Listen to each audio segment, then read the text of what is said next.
What's going on, guys? My name's Casey, and today I'm going to be talking about Beyond Good and Evil. So, this is a pretty old game, and it's been considered one of the most underrated games ever made, and I never really understood why. I never played it. I never actually picked it up when it came out on GameCube, like 10 years ago or whenever it was. But I just got done playing it like 10 minutes ago, and yeah, it's really good. I had way more fun than I expected to have, especially with the game being this old. And one of the main reasons I liked it so well is because the gameplay, it held up really well. I was kind of nervous just from it being an old game, but the combat in it was really good. Just moving around the world felt great. So using your hovercraft to get across the water parts, to get different islands and everything, that all worked really well. I was kind of hoping to be some fast traveling, but you really don't need it for this game. It's actually enjoyable to like fly around, pretty much fly around on the water with that thing. Overall, the game was really good. I fully understand why it's so underrated, why like people, it has its own like cult following, and why everyone likes it so much. It gives you plenty of stuff to do. I really like enjoy games where it's a kind of partial open world, but then like they don't give you exactly side quests where they just pop up on the map and you need to go like, here's a side quest, go here on the map. You don't really know where you're going. You're just blindly following it, and then you pick up whatever it is there, and then you go back.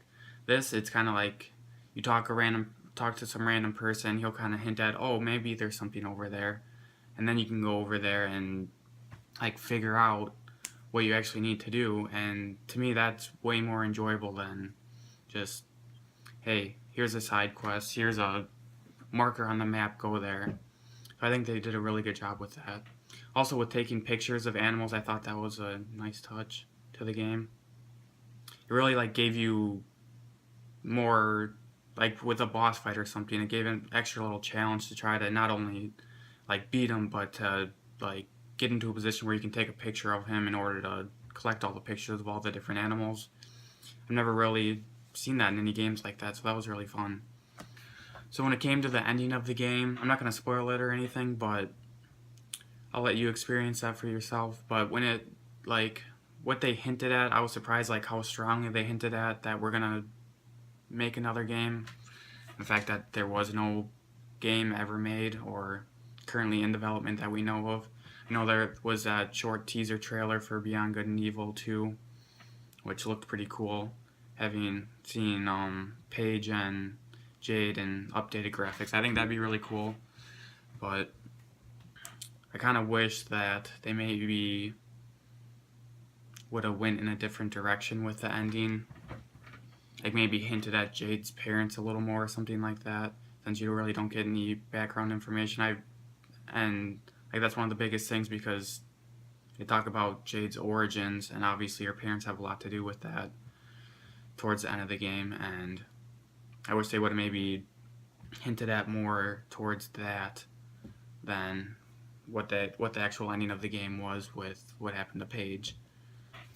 So the reason I ended up picking up this game is because it's currently free on Xbox Live with its Games for Gold program that they have, and so it's definitely worth to go pick up to play. It took me about 10 hours to beat, so it's not a super long game, but I had fun the entire time. It's not super challenging or anything like that.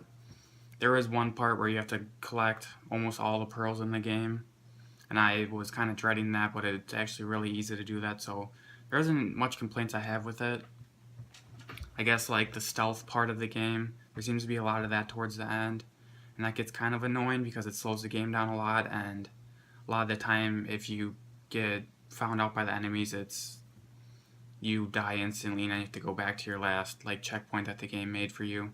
So that got a little annoying, but overall that wasn't a big hindrance on my experience of the game. So yeah, overall I had a lot of fun with this game. I really don't have much negatives about it. I thought it was built really well. It holds up really well to this day. And you definitely should, if you have the opportunity to play it, you definitely should. You'll have a good time. So yeah, that's it for me. Don't forget to subscribe for gaming reviews, first impressions, and just overall gaming news in general. Yeah, see you guys.